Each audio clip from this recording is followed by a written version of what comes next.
Hello and welcome to the 6th edition on News Central TV, broadcasting live from our studio in Abuja. I'm Neota Igbe. Our top stories at this hour.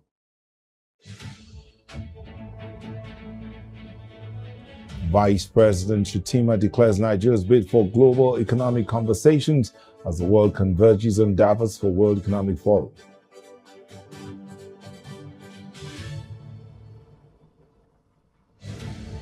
Stakeholders gather in Abuja for inaugural summit to reposition Nigeria's national brand. President Trump sparks global outcry after sharing private messages from world leaders amid renewed push for Greenland.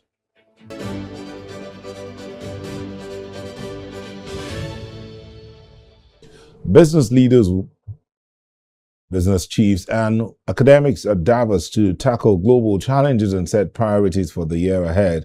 Opening the summit, WEF President Bjorg Brend called for bold collective action.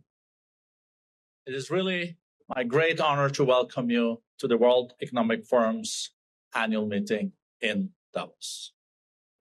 With us are 3,000 participants from 130 countries, including a record level of political leaders, more than 400 political leaders, 65 heads of state and government, and 850 global CEOs and chairs. And these are historic numbers for our annual meeting. We are convening at such a consequential moment for the world. When geopolitical developments are fast moving, when long-standing trade and economic architectures are being redrawn, and when technological forces are reshaping our industries and societies. We are standing at the start of a new reality, the contours of which are still to be defined. When we look at the situation, it's clearly a very concerning time because we are killing the structure where we can fix the situation and the common challenges we have. Without collective governance, cooperation gives way to relentless competition. Competition from the United States of America through trade agreements that undermine our export interests, demand maximum concessions, and openly aim to weaken and subordinate Europe, combined with an endless accumulation of new tariffs that are fundamentally unacceptable, even more so when they are used as leverage. Nigeria's Vice President Kashim Shettima, who had earlier inaugurated the country's first sovereign pavilion, highlighting Nigeria's readiness to shape global economic discussions, stressed that national growth relies on active global engagement, with the pavilion serving as a government-led platform supported by the private sector. The summit also sees U.S. President Donald Trump meeting global business leaders, keeping international policy and economic strategies firmly in focus. For the first time in our nation's history, Nigeria stands at Davos with a sovereign pavilion of its own. Nigeria House is a response to the lapses of the past. It reflects our intentions. It reflects our seriousness. It reflects our commitment. Above all, it advertises both our readiness and our resolve to take a frontline seat in the discourse of the global economy, not as observers, but as participants with a clear sense of purpose. And away from Davos, former Minister of Petroleum Resources Diezani Alison-Madueke has appeared before the Southwark Crown Court in London for the preliminary hearing of her trial over bribery charges. Alison-Madueke, who served from 2010 to 2015, was Nigeria's first female oil minister and the first woman to head the Organization of Petroleum Exporting Countries.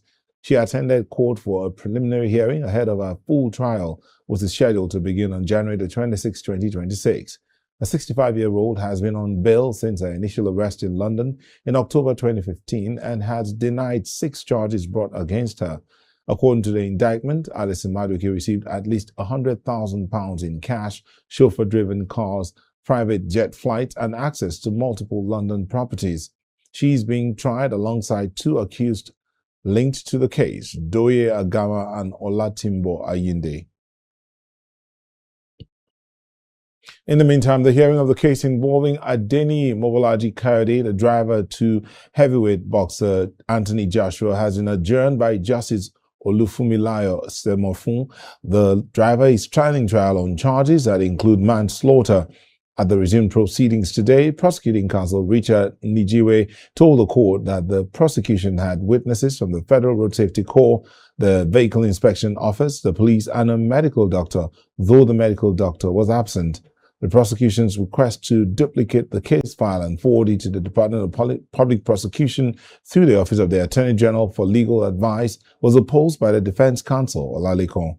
Justice Shemifun adjourned the matter to February the 25th for hearing. The defendant remains on bail. For today, and their witnesses are in court, nothing stops the court from going on. However, in the interest of justice, based on the application of the prosecution, the matter was adjourned. So we have nothing to say about that than to wait for the adjournment dates to see what the prosecution have for us or have for the court. But you reacted. Why? It's normal for me to react because adjournment cannot be made on a platter of gold. And it cannot be made by the way. You must have a reasonable ground for seeking for that adjournment. What's that? So what we have now, is there reasonable ground now? Yes, in the interest of justice. Is the reasonable ground. What's that ground? In the interest of justice is the ground. Let's talk about the bail, sir. Yes. What's the update on the bail condition? The bail still remain. The bail still remain. Nothing affected the bail. So it won't be remanded again now?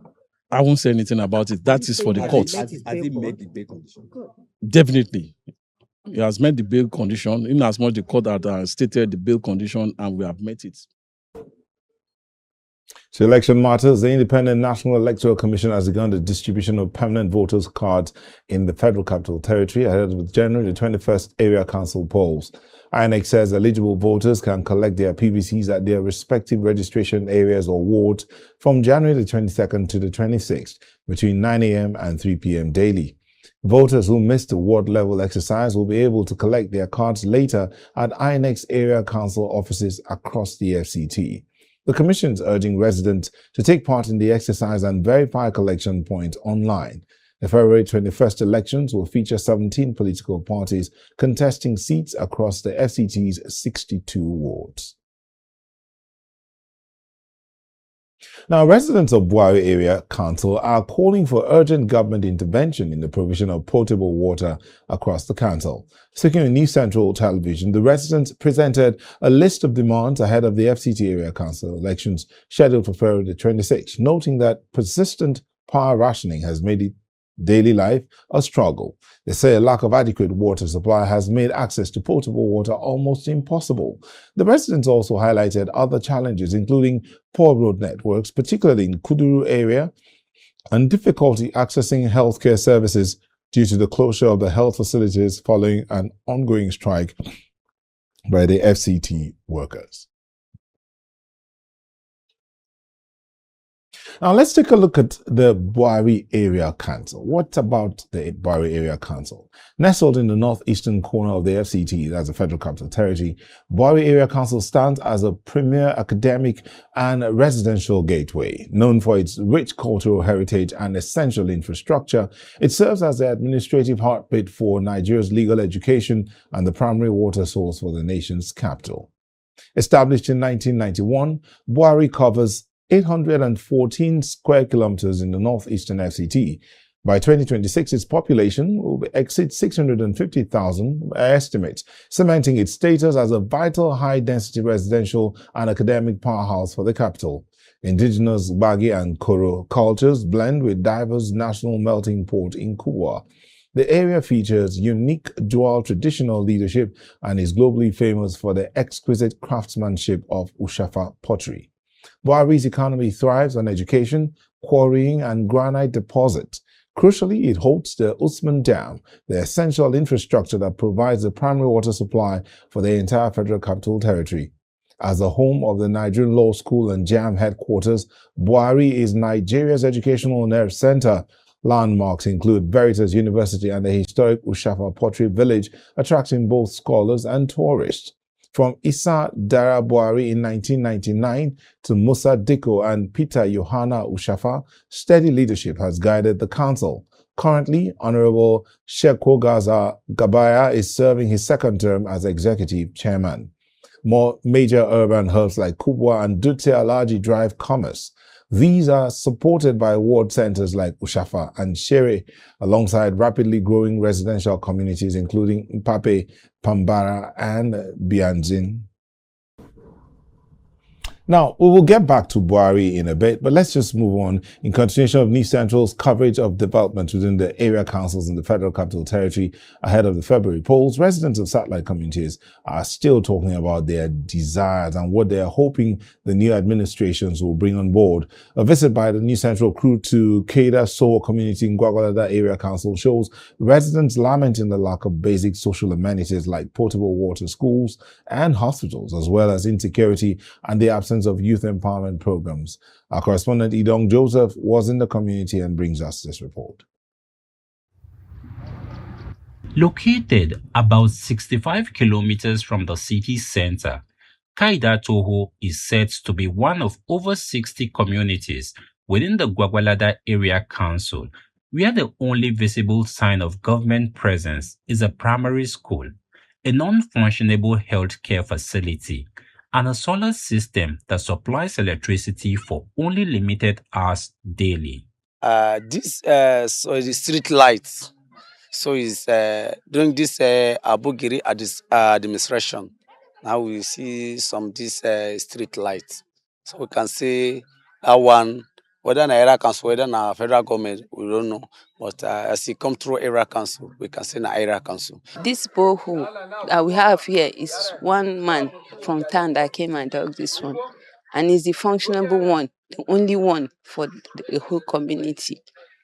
And that is a problem too. And since the solar they brought, is the solar we are using to pump the water. The hospital we have that they say is government clinic. If you go there, you will not see anybody from there. No staffs are coming to that place.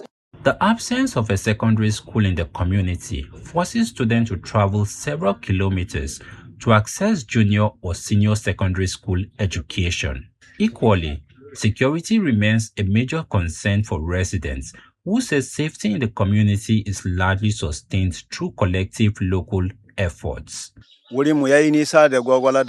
Our place is junior secondary school. Our place is very far from the town.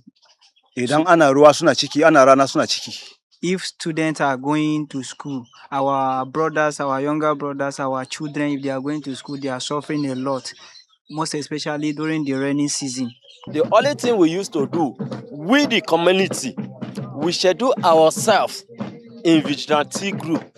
The vigilante groups are the one helping us in securing our area, our community.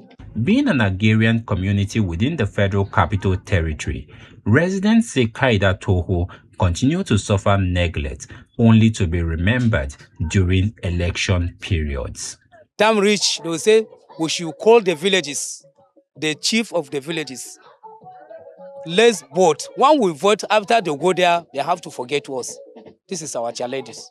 With other challenges such as unemployment and the lack of employment opportunities for women, residents are setting a clear agenda ahead of the forthcoming area council elections and are calling for urgent intervention to enable them feel the real impact of governments. In Abuja for News Central, Idong Joseph. We'll go on a quick break. When we'll come back, we'll be looking at another situation in the Federal Capital Territory, refuse dumps. Details in a moment.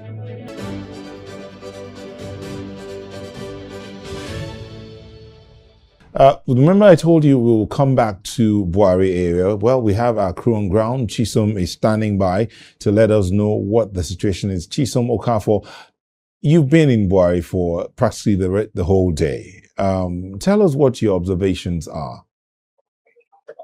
Hello, Nilka. Yes, we have indeed been in Buhari for the whole day.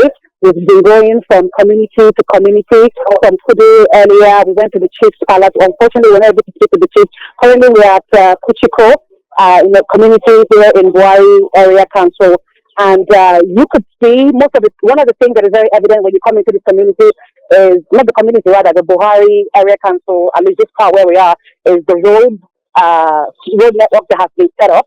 But unfortunately, there's one thing that the residents keep complaining about every community that we go to, which is lack of water supply and also lack of electricity. And I have a resident here in Kuchiko joining me. They come over to the camera. And he's also talked about his issues that he's also facing, and we want to hear from him. Can you tell us your name and how long you have stayed in this community, and tell us the specific challenges that you would say you have been facing? Good evening, everyone. My name is Sabu Wege. I'm here live in critical community. I do work for more than 30 years. The challenges that we have in critical community, number one, we don't have water. The water we have is not enough. Two, we need government to help us with more classrooms in terms of schooling. We can go and see it like our children. We have many children in the class. You will see a classroom, maybe children will be like 50, 160 in one class. So we like government to come and help us with more classrooms and chairs, materials such as book. You can see the road that we have, the road is bad, we like another, we like government to help us with more road, like 2 lanes, we can be double lanes, such as we like government to help us with street lights and straight road. All right. Thank you so much. Thank you very much. Now, you talked about roads. We could see that the roads are good. Are you talking about roads that goes into each community? Because it's clear from when you enter from Duse into Buhari, there are quite good roads at the stretch, passing both the jammed area, the law school, which are the major locations here. So what part of the road are you talking about exactly? And also, can you tell us about the healthcare system before we wrap it up right now? Good. The road I'm talking about, you can see from Duse to camp. You can see that they have a good road, which is double lanes. They have double lanes. So we like government to help us with double lanes. And again, a straight road in critical communities. Okay. Healthcare too, we have a healthcare here, but the doctor we have, it's only one doctor that we have in the critical community in our healthcare center. And the service there is not that okay. You may miss the attention of doctor. Maybe you go there by 2 o'clock, but we say that they are already closed. So we like government to help us with more doctors and nurses. All right. Thank you so much, Mr. Sabo, for speaking with us.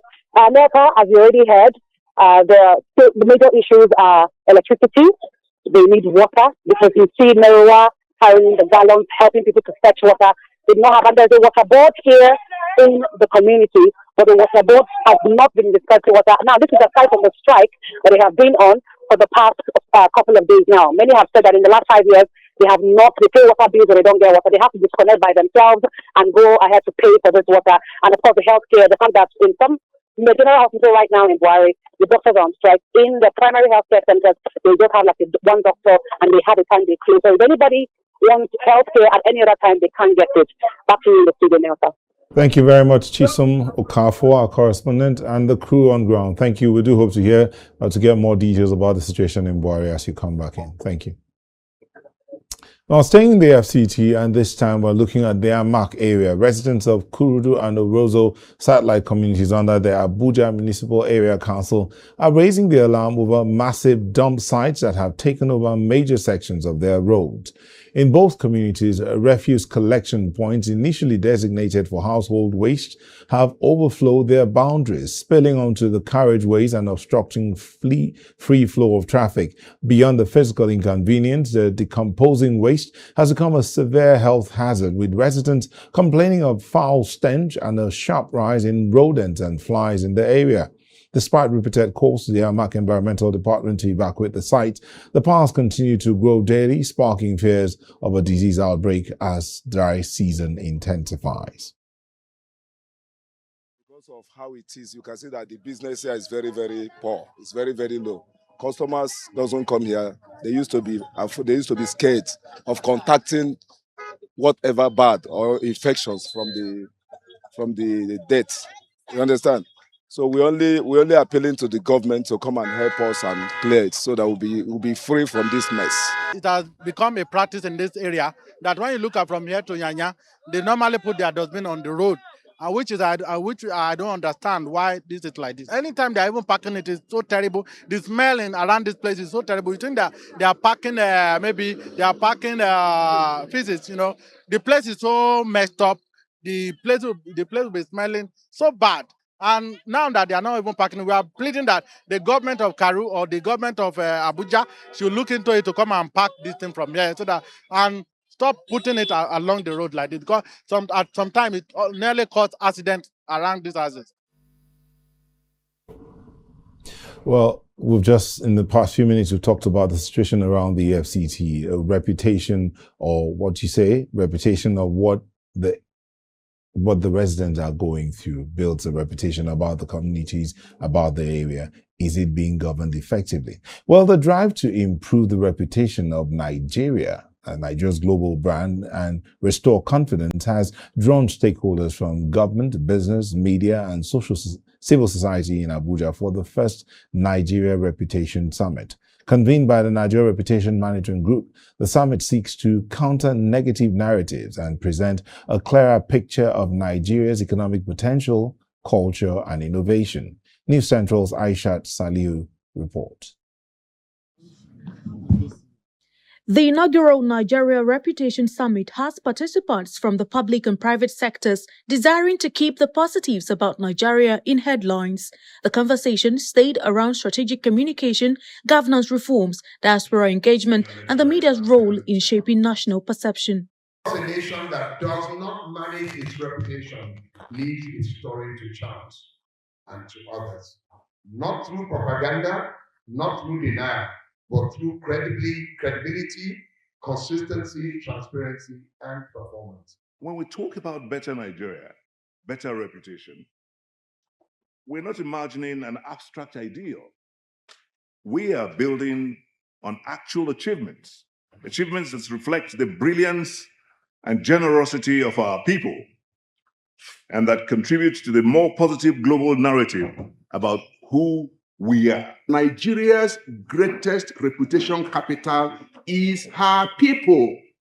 Her people represent our greatest reputational asset. This is our global advantage, and we must use it. This comprises creativity, our music, our fame, our fashion, our sports, our food, our resilience, and our audacity.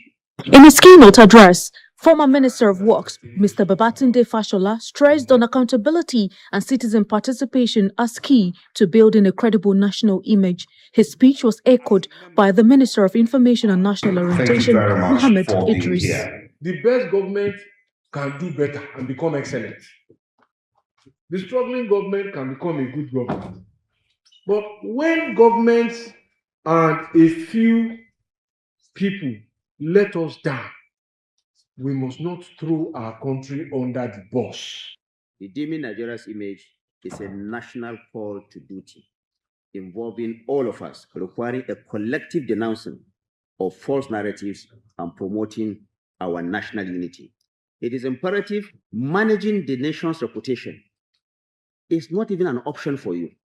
This is enshrined in the Constitution. The summit is coming a few days after the unveiling of the nation's reputation index, highlighting key parameters for measuring actions towards a worthy reputation. The stakeholders insist that these indices must be watched and measured to reflect Nigeria's true potential.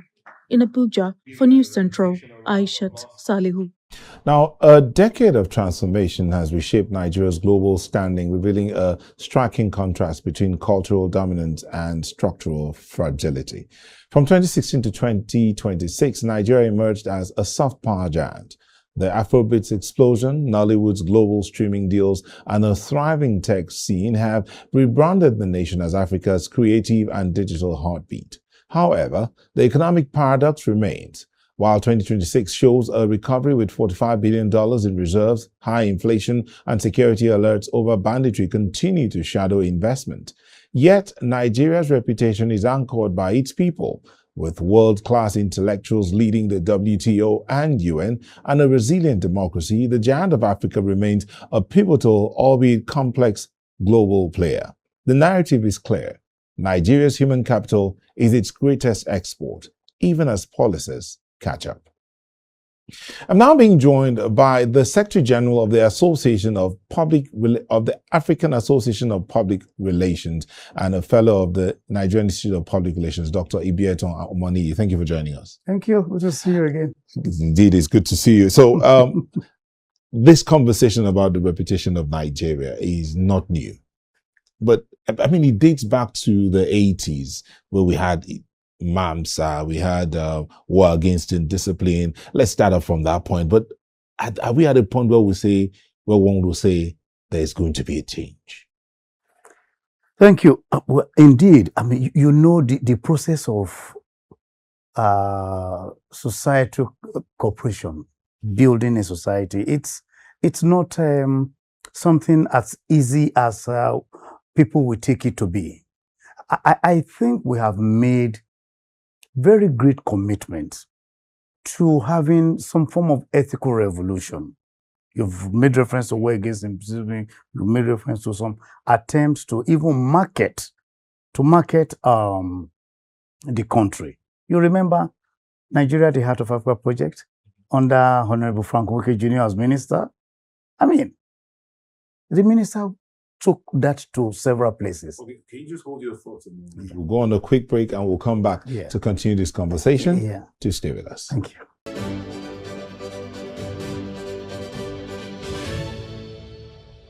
Welcome back. We still have Dr. Ibiyeton Omoniyi here in the studio. Before we went on that break, we were talking about the great commitments that have been made. But let me reference maybe one or two. I mean, we remember that one, Good People, Great Nation. That was under late Dr. Dora Akunyili. Yeah. But you mentioned Frank Nweke Jr. at that time. The Heart of Africa project. Nigeria, the Heart of Africa project. I mean, Dora succeeded Frank. Some will say, so there are some will say that at that point, it was like a government-driven effort to market the country. That's where you ended. Efforts to market the country. It was government-driven. But this, I understand, this is more or less private sector-driven.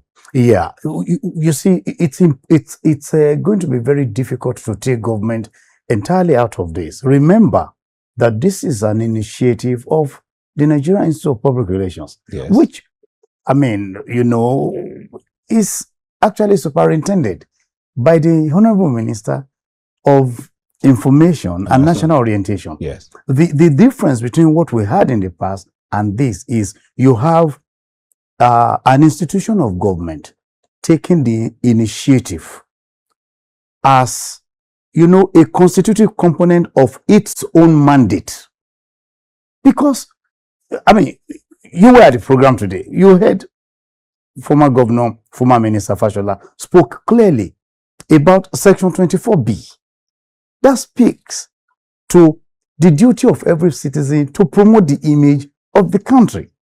So it goes beyond NIPR. You now have NIPR as an institution within the Ministry of Information and National Orientation, you know, doing something within its own mandate. Don't forget that when you talk about NIPR, you are talking about one of the most important institutions in Nigeria. Established in 1963 and then chartered in 1990. NIPR was chartered 15 years before the Institute of PR in the UK, although the institute in the UK was established 15 years before NIPR. But we are the first chartered institute of PR on the globe. So NIPR is not joking about what the law has asked it to do, not just to regulate the practice of PR, but to ensure that the image of the country itself, beyond what is enshrined in the Constitution as what? An obligation of every citizen. That, so as an institution, it's taking it upon itself because NIPR is conscious of the connection between a country's reputation and its level of prosperity. But you see, you said something else, and what the former governor and former minister mentioned, quoting section 42, right? Now, the duty or the obligations of the citizens to its country. But the question then will be, what's the duty of the country to its citizen? Is the country also upholding the reputation of its citizens? Because we've already said it, and it's been said globally, the biggest wealth, Nigeria's biggest wealth, is its citizen. There are challenges, but we are not going to dismiss the fact that government has not acted, with a modicum sense of responsibility. And I will make reference to one or two. Those who speak for government will speak better on this issue. I'll mention something to you. Clearly, the Nigeria Education Loan Fund, it's one thing that has driven participation, engagement, inclusion. And in terms of what vision do we have? You listen to the president of NIPR, Dr. Nelly Aku, talked about the fact that to drive Nigeria's reputation, we have to rely on the citizen. And you have this government bringing on board an education loan fund that enable indigent students to be able to access education. That's an investment. So we cannot be completely dismissive of the fact that government has acted responsibly in some space. For the first time in the history of our country, you have Nigeria Credit Corporation, the Credit Corp. It entitles every public servant and whoever is ready to subscribe to it to have access to up to 2 million naira credit, non-interest credit annually, provided you are doing what? You are buying Nigeria-made goods.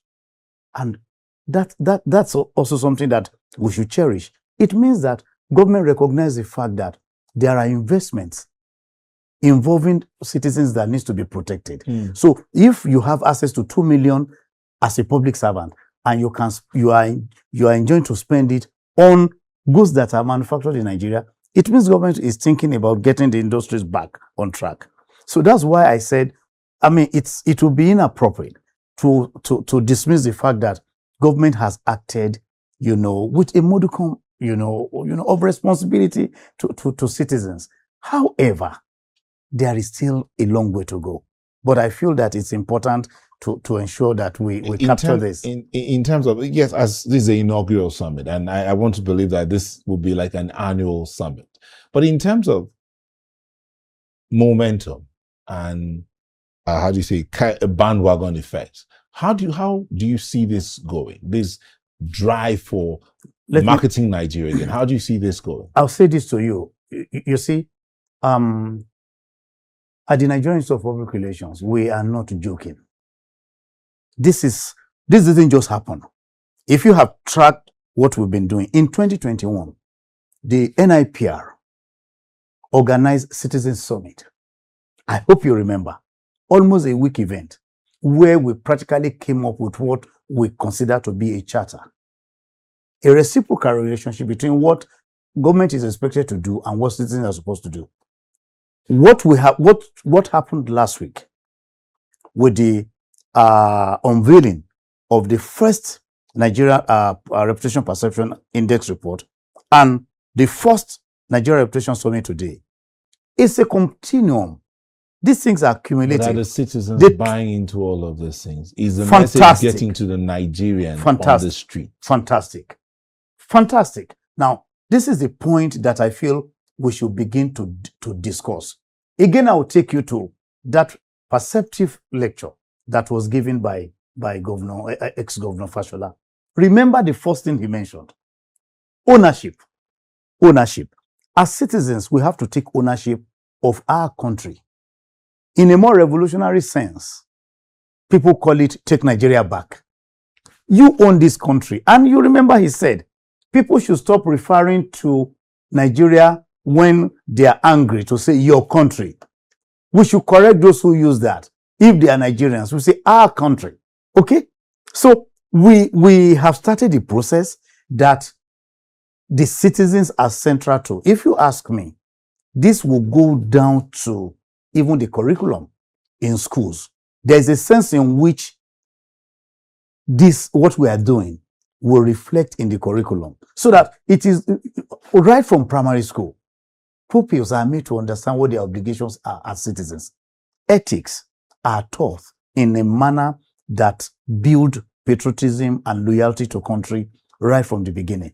From there, by the time they get to secondary school, ability to be able to have a better interpretation of media and information, what people, within the academia we call media and information literacy, will be also entrenched in the curriculum at that level, which means when people are to talk about their country, there is a way you are supposed to say it. I mean, there's a sense in which you are angry and you express it in a very decent manner. Right. And to use Governor Fashola's word, we can criticize politicians. We can criticize policies constructively, but we should avoid the situation in which we will throw the nation under the bus. We should avoid throwing Nigeria under the bus. But the right to criticism, I mean, is fundamental, full expression. And that's also guaranteed in the Constitution. Thank you so much, Dr. Ibieton Moni, Secretary General of the African Public Relations Association and a fellow of the Nigerian Institute of Public Relations. Thank you for coming in this evening. Thank you. And we do wish you well Thank in you. the bid to move Nigeria's reputation forward. Yeah, I mean, we do wish us well. Important. You are very important because you also know that the media is a very central element of any campaign process. Indeed, or we do. program. Yeah. Indeed, we do. So, and it's so good to see you again. And thank you for the good work you are doing at News Central. Well, thank you so much. We'll try. We're doing our best. Thank you. Thank you. All right, let's move on now and look at other things. Medical care is meant to save lives. But for some Nigerians, a visit to the hospital ends in tragedy. From delayed treatment to wrong diagnosis, medical errors, and substandard care, cases of medical negligence are often underreported and poorly understood, raising serious concerns across the country as many families are left without answers and without justice. News Central's Aisha Saliu in this report takes a closer look at the growing concerns around medical negligence in Nigeria, the challenges within the healthcare system, and the calls for greater accountability. Across Nigeria, residents in need of medical care throng hospitals and clinics in hope of healing, but for some, the expected care goes awry.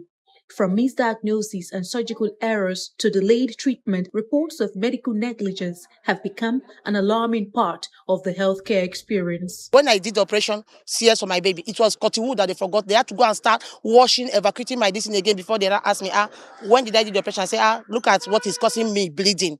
According to health experts, understaffing, inadequate training, poor record keeping, and limited accountability are major contributors to these errors. When you don't have systems that are being enforced in order to minimize the errors that usually lead to negligence, it's likely to happen. On the side of, medical practitioners, there are so many contributing factors. I'm not saying that they're always without blame, but there are things that make it more likely for medical negligence or errors to happen. We're overworked, remuneration is poor, doctors are going on strikes, nurses, lots of healthcare workers.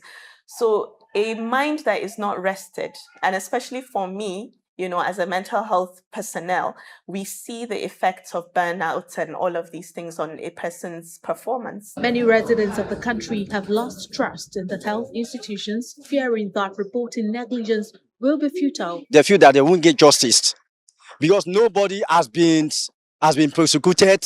There is nothing, you have not had any case except the one that happened recently in Lagos. If there is a big reporting system that is easy and accessible to the people, it will help to,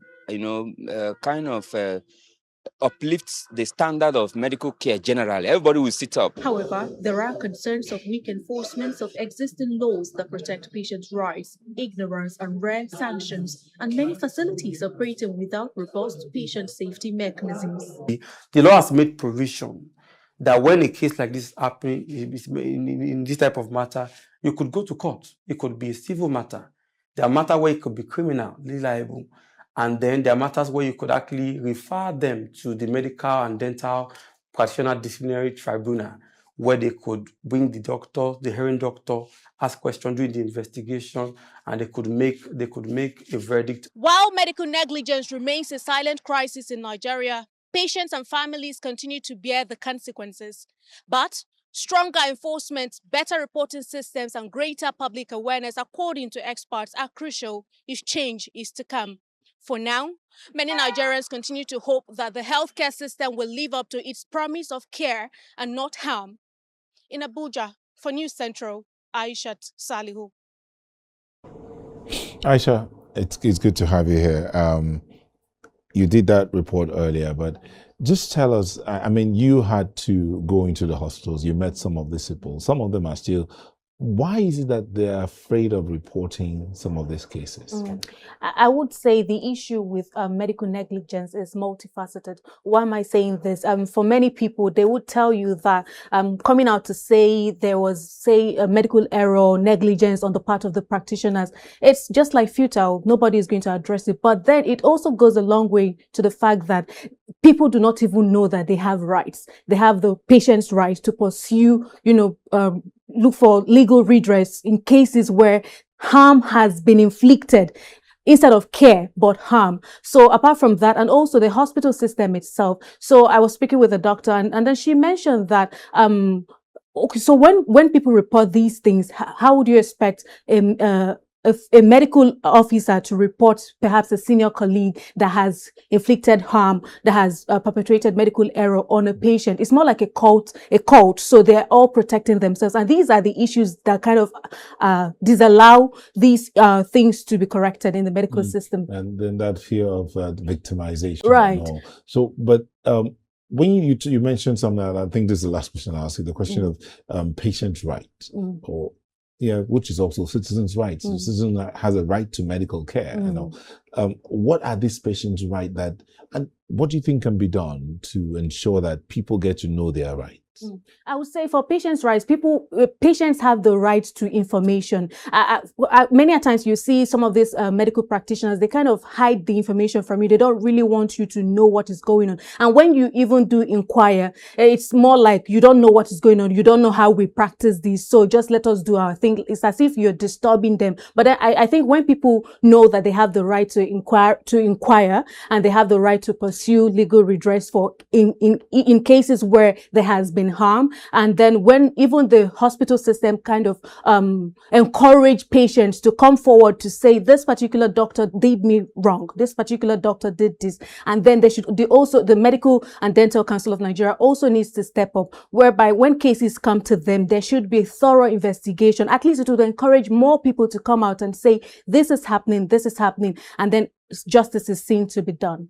Thank you so much. Aisha Salihu is a health correspondent here in Abuja. Thank you so much, Aisha. Welcome. All right, we will take a quick break, and when we return, we're not just going to be sitting within the shores of Nigeria. We'll go on to the African continent and see what's happening. Stay with us.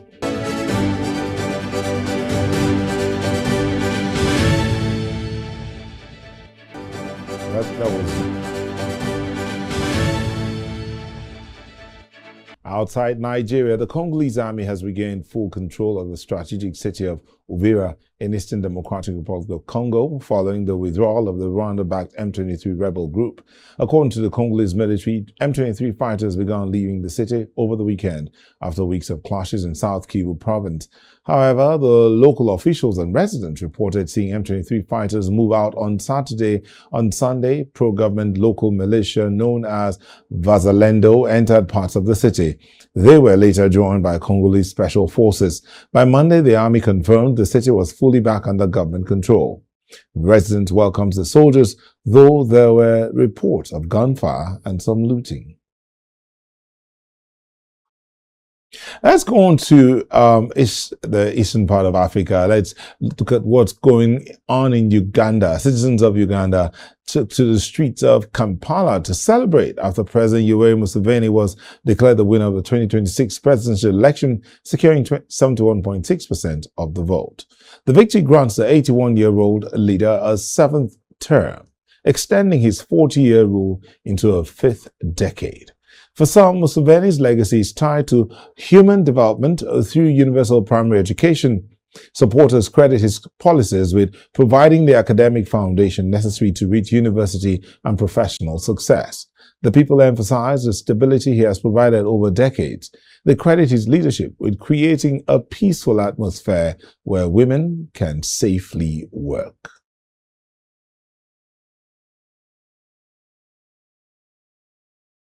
Let's stay on in Uganda. Since taking power in 1986, Yoweri Museveni's presidency has been defined by a transition from revolutionary hope to entrenched personal rule. After emerging from a 5-year bush war, his National Resistance Movement, NRM, initially brought much-needed stability to Uganda. However, his nearly 4-decade tenure reflects a complex interplay of economic growth, regional militarism, and the steady erosion of democratic institutions. Museveni's 1986 ascent was a fundamental change, led by 27 rebels toppling military tyranny. The 1985 Constitution's term limits were scrapped in 2005, and the 75-year-old age gap was removed in 2017. By 2026, the Muhuzi Project, naming his son Chief of Defense Forces, has shifted the focus from revolutionary merit to a potential dynastic succession. Despite early promises, recent years are marked by brutal crackdowns on opposition, systemic corruption, and the 2026 election violence. Global sanctions follow the 2023 Anti-Homosexuality Act and persistent human rights abuses. Museveni stabilized the 1987 economy and led a world-class 1990s HIV/AIDS response. Recent infrastructure gains, including the 2023 Karuma Dam commissioning, have significantly increased the nation's energy capacity for future growth. Since 2006, the regime has neutralized the LRA and become Somalia's peacekeeping backbone. Repeated Congo interventions and resource looting finds highlight the controversial nature of Museveni's regional military dominance.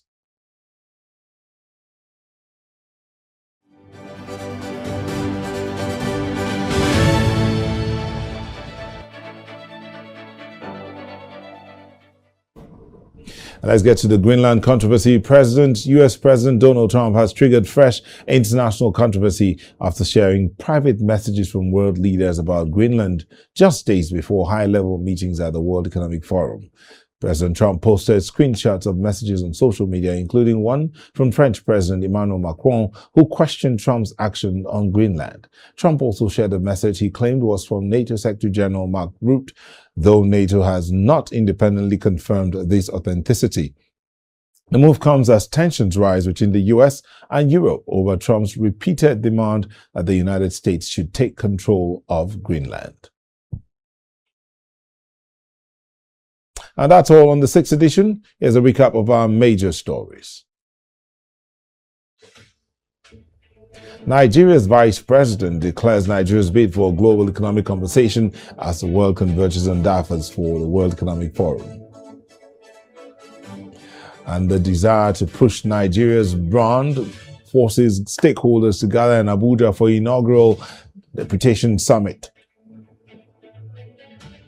And we told you that President Trump has sparked global outcry after sharing private messages from world leaders amid renewed push for Greenland. Remember, you may send us your eyewitness report. We would love to hear from you. Send it to the number showing on your screen, +234 705 500 1212.